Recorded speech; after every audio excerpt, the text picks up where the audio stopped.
Good afternoon. First, I'd like to thank Sheriff McNeil and everyone with the Leon County Sheriff's Department for hosting us here at their headquarters for this important announcement to our community. I'd also like to thank Tallahassee Police Department, Consolidated Dispatch, and everyone that's been working with us throughout the course of the week to monitor these threats that have been coming through Fortify, Florida, and through our own local anonymous reporting app. We've received hundreds of tips and threats during the course of this week, and every one of them we've gone through one at a time to vet them to ensure for the safety of our children. I've said it many times before, the greatest responsibility I have, and I'm also thankful to be joined by the members of the Leon County School Board, the greatest responsibility that we have collectively is to ensure for the safety of our children each and every day.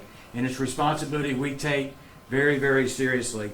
In light of recent rumors and social media posts talking about threats directed towards our schools here locally throughout the state of Florida and in South Georgia, I want to take a moment to reassure our parents and our community at large, and most importantly our students, that their safety and well-being will always remain our top priority. Please know that in Leon County, our safety program is a model for other districts throughout the state and throughout the country. We have, through the help of Sheriff McNeil, 2 armed deputy sheriffs at all of our high schools, armed deputy sheriffs at all of our middle schools, armed safe school officers at all of our elementary schools. Working alongside of these armed officers are security monitors. We have 3 safety security monitors at every high school, and then additional safety security monitors in our middle schools and elementary schools. We have single points of entry at all of our schools, meaning it's hard to have access, and we can monitor who's coming on and off of our campuses. All of our doors, classroom doors, and gates are locked during all times when students are present on campus. We have over 3,000 security cameras that are monitored 24 hours a day, 7 days a week for suspicious behavior. We also have AI software in these cameras that can have the capability of detecting guns and weapons. We are one of the first districts in the state of Florida to have a weapons detection dog that goes around from campus to campus doing random sweeps and searches. We have an anonymous reporting app locally to strengthen Fortify, Florida. We also monitor students' web queries 24 hours a day, 7 days a week for any suspicious searches that may be talk of danger to self or danger to others.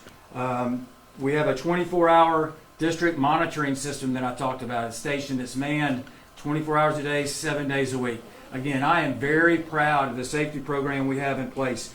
But the most important feature of our safety program are our people, our teachers and our students and our parents, to alert us when they think that something may take place on one of our campuses. We talk to our kids often, and I know as a former high school principal, the best defense is a good offense, and that's building healthy relationships with our students where they feel comfortable coming to the adults on campus and saying that they're worried about a student who may be in danger of self-harm or harm to others. So our greatest asset is our people. However, along with that comes the validity of the information that's coming. And while we welcome everyone to come forward with concerning information, we also want to caution people about spreading false information to stoke up fear in our schools and in our school communities. That we have 0 consequences for. So the purpose of today's press conference is twofold. One, to reassure our parents and our students our schools are some of the safest places in our community.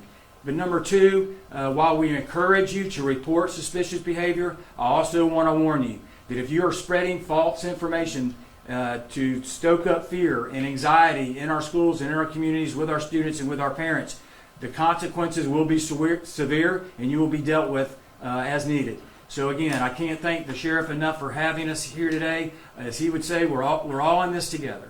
Our school district working with our sheriff's department and local officials, working with our parents. But again, parents, your children are safe. I promise you they're safe. And when we start not sending kids to school because of these fears, then the bad guys win. So the people that are stoking these fears in you, I can assure you that your students are safe each and every day. And this time I'd like to bring up Sheriff Walt McNeil. Thank you, Superintendent Hanna.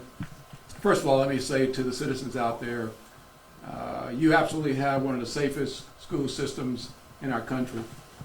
Fact is that if we think about this in terms of our threat assessments and our threat responses, if you think about every year, and right now we're in hurricane season. Hurricane season, we tell you, we let you know when we're going to be closed and when we're open. We hope you trust us. The school board, Leon County Sheriff's Office, all of our law enforcement partners, we come together, do an assessment, and then we let you know what the threats are. That's no different in this circumstance. If there was a threat that was real, you'd been told by us. So we're going to make sure that information gets out to you each and every time. If these events occur again, we want to make sure we get that information to you out front. Secondly, you should know as parents, these are really serious things that we're doing in terms of social media and the impact it's having on our community. So it's imperative, parents, that you understand that we will have a zero tolerance as it relates to threats that are made to our schools by whomever are making those threats, adults or children. We're going to go after you, find you, and get you arrested and off our streets. These things are serious, and we got to make sure that parents get that across to our students, that this is serious and it does have some consequences. The last thing I want you to know is that all of our law enforcement partners, we talk about these threats on an ongoing basis. Believe me, if there's ever a threat that we're aware of, the citizens of Leon County will know it immediately, and we'll start taking action immediately. So what I'd like to do is to make sure we re-emphasize to you that if there's a threat coming, you don't have to wait to find out from the social media. Leon County Sheriff's Office, law enforcement, will get that information out to you, just like we do during the hurricane season. We'll get that information to you so you'll know exactly what to do. Thank you. God bless you. And as Rocky said, we're all in. So this time I'd like to bring up our Chief of Safety and Security, Jimmy Williams, just to talk a little bit about what they've experienced this week. But again, I want to thank Board Member Jones, Board Member Smith, and Board Member Cox for being here today. This is important. This conversation is important. You know, I've lived in this community my entire life, born and raised here, wouldn't live anyplace else. I've been with our district 37 years. But what I'm witnessing this week, it hurts. It hurts. And like the sheriff said, if there is a credible threat, you will know about it immediately from his department to us to you. All this other nonsense that's floating out there is just pure that. It's nonsense. And we have zero tolerance for it. So this time I'd like to invite Chief Williams to say a few words. Good afternoon. It's a pleasure to come before you to speak about this recent challenge in our community. I'll say since Monday, our district alone has received over 500 tips of concern. And we have worked very closely with our partners, Sheriff McNeil and his professional team of school resource deputies. As we speak, there are teams out there working and running down all of these leads. Another important part is to acknowledge that this is not a Leon County issue. This is a statewide and nationwide issue that most all communities in America are facing right now. Florida has an incredible increase in tips regarding threats to schools in our state right now that districts all over the state are managing and sorting out. So I would like to just encourage the parents to have those conversations with your children over the weekend. Talk to them about threats. Make sure your guns are locked up and in secure places. Have those conversations and empower your children to speak to their school staff and their school resource deputies. Our principals are some of the most high-performing school security professionals in the state of Florida, our principals and the administration, working in conjunction with our school resource deputies. It is an amazing program. We do have one of the safest districts in the entire nation, I would submit to you. We have a lot of work to do. We're still improving every single day. But if you see something, you hear something, we want you to say something. As it relates to the district, 922-KIDS, and you can also call, of course, the Leon County Sheriff's Office or the Consolidated Dispatch Agency if you have tips of concern. But I just want to say thank you all for being here today and your support. Thank you, Chief. And again, this is after 37 years. I've seen a lot, and we've experienced this before. Anytime we have a tragedy someplace in the country, there seems to be people that want to do the copycat thing. And that's a lot of what we're experiencing now.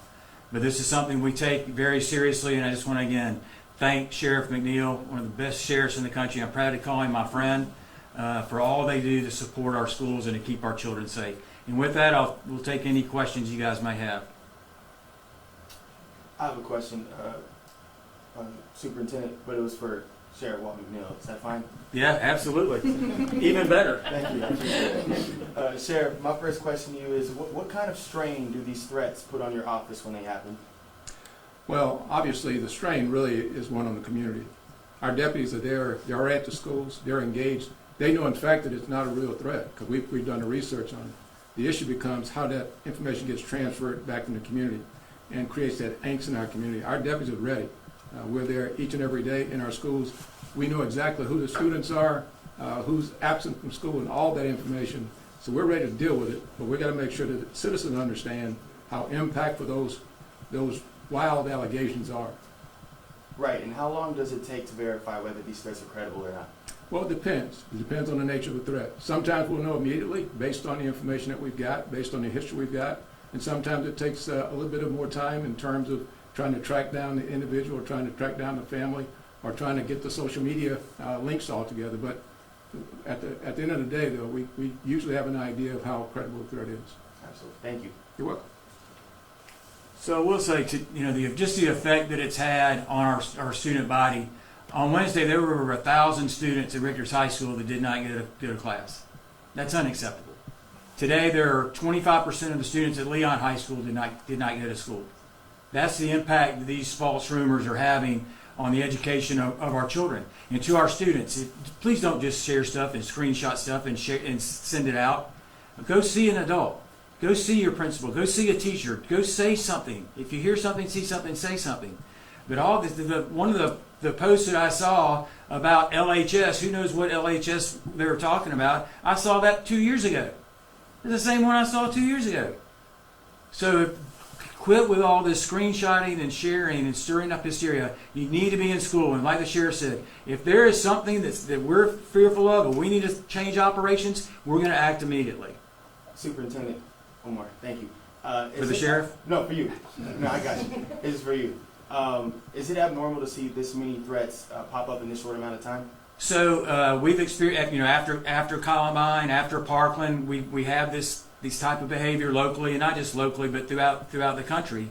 School districts are dealing with this to this level. Yes, and it's all because, and I don't have who has a cell phone. It's all because of these cell phones. Kids are taking screenshots, and you think about it. If you're a kid, how do we not go to school today? It's not safe to go to school. I heard there's going to be a shooting. I heard this. I heard that. Right? So that's what we're facing. And Chief Williams, I want to kudos to him. He hadn't slept all week. So you talk about the impact it's had on staff. With the working in the Sheriff's Department, Tallahassee Police Department, Consolidated Dispatch, Florida Department of Education, Florida Department of Law Enforcement.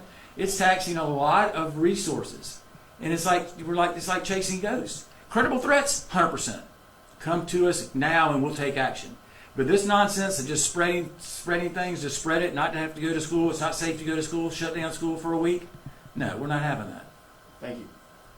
I have a question. How many tips has the district received this week, and how many threats have you all received? More than 500 tips this week.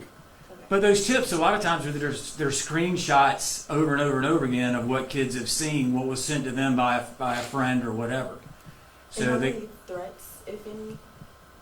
We take every single tip very seriously. We have a process. We work very closely with our school resource deputies and local law enforcement. And I've said it a couple times. The superintendent said it. The Consolidated Dispatch. That's another agency that's a great partner of ours because they're receiving calls 24/7 as well on many matters. But this as well, they're a partner of ours. So over 500 tips. We take them all very seriously. We treat them all the same. We have a process. We vet them. We work closely with our partners to make sure that it's not a credible threat. So most of them are not, thank goodness, to the superintendent's point. Most of them are recycled images that have been moved around for days, weeks, and sometimes years. The same image is being used. So hopefully that helps you understand that. But if there ever, like you said, if there ever is a threat to this department that the sheriff deems as credible, that we will take action and we will adjust operations. All right, but in the meantime, if we're running, if our schools are up and running, they're safe. And if we have reason to believe they're not going to be safe, then we're gonna do something different. Alicia, change your mind? But I would just want to thank you all for being here today, because you're going to help us get the word out about our schools being safe. Don't buy into the fear and hysteria that comes after a horrific event in some other part of our country. And our schools are safe, and we have great partners here with Leon County Sheriff's Department and others to ensure for the safety of our 30,000 children and our 5,000 employees. So thank you all for being here today.